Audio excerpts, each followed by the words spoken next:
ஜூலை 7ஆம் தேதி அன்ன பாக்யா உத்தரவாத திட்டத்தின் கீழ் உணவு தானிய போக்குவரத்து முற்றிலுமாக நிறுத்தப்பட்டது.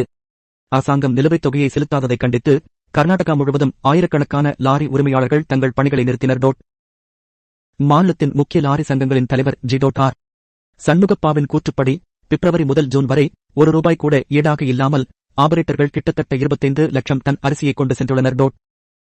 ஜூன் 19 அன்று ஒப்பந்ததாரர்கள் 15 நாள் இறுதி எச்சரிக்கையை பிறப்பித்தனர். அதில் ₹260 கோடிக்கும் அதிகமான நிலுவைத் தொகை, இயர்னஸ்ட் மணி டெபாசிட்களை திரும்பப் பெறுதல் மற்றும் பிஎஃப், இஎஸ்ஐ மற்றும் வரி செலுத்துதலில் போராடும் ஓட்டுநர்களுக்கு ஆதரவு ஆகியவற்றைக் கோரினர்.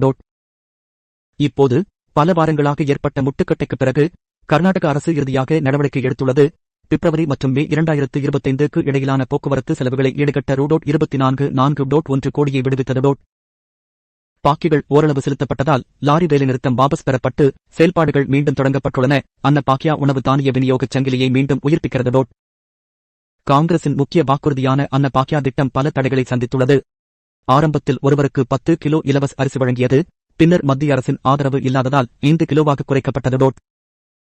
இதற்கு பதிலளிக்கும் விதமாக மாநிலம் ஒரு பயனாளிக்கு ₹170 நேரடி ரொக்க பரிமாற்றத்தை தொடங்கியது. ஆனால் ஜூன் 2025 வரை நிலையான விலையில் அரிசியை விற்க மத்திய அரசு ஒப்புக்கொண்டதால் கர்நாடகா ரொக்கத்திற்கு பதிலாக அரிசியை விநியோகிக்க திரும்பியது. தற்போதைக்கு கர்நாடகாவின் உணவு விநியோக முறை மீண்டும் பாதையில் திரும்பியுள்ளது. ஆனால் சமீபத்திய வேலைநிறுத்தம், நலத்திட்டங்களில் தளவாடங்கள் மற்றும் சரியான நேரத்தில் பணம் செலுத்துதல் ஆகியவற்றின் முக்கிய பங்கை நினைவூட்டுகிறது. India Today